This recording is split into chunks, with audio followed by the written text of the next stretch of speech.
माँ जी, ये लाल साड़ी मैं ले लूँ क्या? सीमा ने चहकते हुए सुधा जी से पूछा। आज सास बहू और सीमा की ननद पूनम तीनों शादी की खरीदारी करने के लिए बाजार आए हैं। अरे बहू, तेरे पास तो कितनी सारी एक से एक बढ़कर साड़ियाँ हैं। अभी पूनम की शादी की खरीदारी जरूरी है, अगर बजट रहा तो बाद में देखेंगे। सुधा जी की ये बात सुनते ही सीमा का चेहरा उतर गया। पूनम ने अपनी भाभी की तरफ देखा तो उससे सीमा का उतरा हुआ चेहरा देखा नहीं गया और वो बीच में बोल ही पड़ी। माँ, भाभी के एक साड़ी खरीद लेने से कोई बजट नहीं बिगड़ेगा। अगर उन्हें ये लाल साड़ी पसंद है तो लेने दीजिए, पूनम ने सीमा की साइड लेते हुए कहा।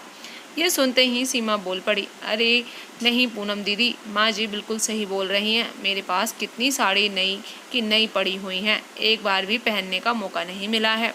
मैं उनमें से ही कोई सी बारात वाले दिन पहन लूँगी, और वैसे भी इतनी अच्छी नहीं है ये साड़ी, मैं तो ऐसे ही बोल रही थी। सीमा ने मुस्कुराते हुए बोला। लेकिन सीमा के मन में वो लाल साड़ी बस गई है, ये उसके चेहरे से साफ दिख रहा था। पूनम की शादी को बस एक हफ्ता ही रह गया था।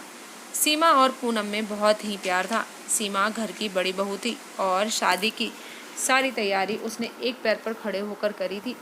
सीमा की शादी के बाद ये ससुराल में पहली शादी थी और सीमा का पहला अनुभव भी था। उसको रीति रिवाजों के बारे में कोई जानकारी नहीं थी, फिर भी वो अपनी सास सुधा जी से पूछ कर सारे काम कर रही थी। सीमा अपनी जिम्मेदारी बहुत ही मन लगाकर पूरा कर रही थी। सीमा घर के कामों में लगी थी कि तभी देखा पूनम अपना पर्स उठाकर कहीं बाहर जा रही थी।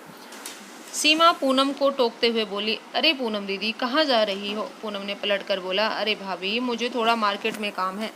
मैं यूं गई और यूं आई, पूनम ने स्कूटी की चाबी उठाते हुए कहा। ओफो पूनम दीदी, अब क्या रह गया? परसों तो आप कह रही थी कि मेरी सारी शॉपिंग पूरी हो गई है। 2 महीने से रोज़ तो शॉपिंग चल रही है, कभी कपड़े तो कभी पार्लर, तो कभी मैचिंग की चूड़ियाँ, तो कभी ये तो कभी वो, और ना जाने क्या क्या। अब तो शादी के 5 दिन ही बचे हैं और आज शाम को तुम्हारी लगन भी लिखा जाएगा। अब आपका बाहर जाना सही नहीं है, सीमा ने पूनम को समझाते हुए बोला। बस भाभी, ये आखिरी बार का काम कर रही हूँ। जब तक माँ मंदिर से आएगी मैं उससे पहले ही आ जाऊँगी। बस आप माँ को मत बताना। ये बोलते हुए पूनम चली गई। सीमा की शादी को अभी 6 महीने ही हुए थे और इतने कम समय में सीमा ने सबका दिल जीत लिया था। सीमा और पूनम हम उम्र थी, इसीलिए दोनों बहुत अच्छी सहेलियां भी बन चुकी थी। सुधा जी का स्वभाव थोड़ा सख्त था, उनको सभी काम सही तरीके से और समय पर पूरा देखने की आदत थी, पर पूनम ने अपनी भाभी सीमा का कदम कदम पर साथ दिया था।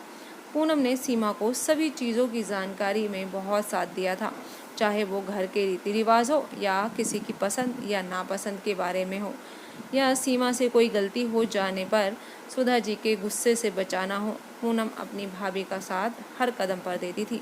लेकिन अब पूनम की शादी होने जा रही थी और ये सोचकर ही सीमा की आंख भर आती थी। शादी का दिन भी आ गया, सभी मेहमान भी आ चुके थे। आज तो सीमा को सांस लेने की भी फुर्सत नहीं थी। कभी वो सभी मेहमानों को देखती तो कभी घर की साज सजावट में लग जाती। मशीन की तरह दौड़ दौड़ के काम कर रही थी।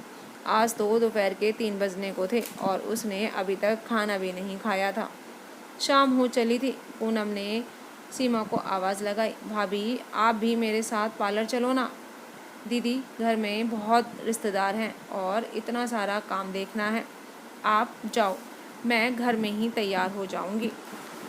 और वैसे भी मैं चली गई तो माँ जी गुस्सा हो जाएंगी। भाभी, वो सब मैं देख लूँगी, बस आपको मेरे साथ चलना होगा, नहीं तो मैं भी नहीं जाऊँगी, पूनम ने सीमा से ज़िद करते हुए कहा।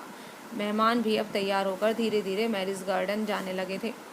आखिर पूनम ज़िद करके भाभी को अपने साथ पार्लर ले ही गई। पार्लर वाली के पूछने पर सीमा ने अपने साथ लाई हुई साड़ी निकाल कर दे दी।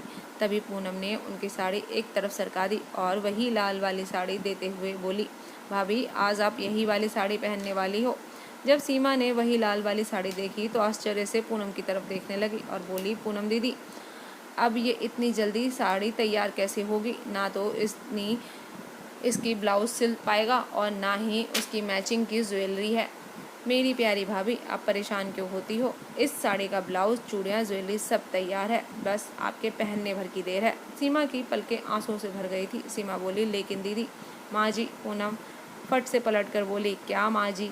माँ जी, भाभी, कभी कभी दूसरों को साइड रखकर अपनी खुशी के बारे में भी सोच लेना चाहिए। चलो अब जल्दी से तैयार हो जाओ, बारात आने वाली है और हम दोनों में से अभी तक कोई भी तैयार नहीं हुआ है। पूनम जैसी ननद पाकर सीमा की आंख भर आई थी। सीमा ने झट से पूनम को गले लगा लिया और आंसू इस बात के लिए भी बहे जा रहे थे कि अब पूनम कल विदा होकर चली जाएगी। तो दोस्तों, आज की कहानी आपको कैसी लगी ज़रूर बताइएगा। चैनल पे अगर न्यू है तो सब्सक्राइब ज़रूर कर लीजिएगा। पुराने हैं तो कहानी पूरी सुनने के लिए धन्यवाद। फिर मिलती हूँ नई कहानी।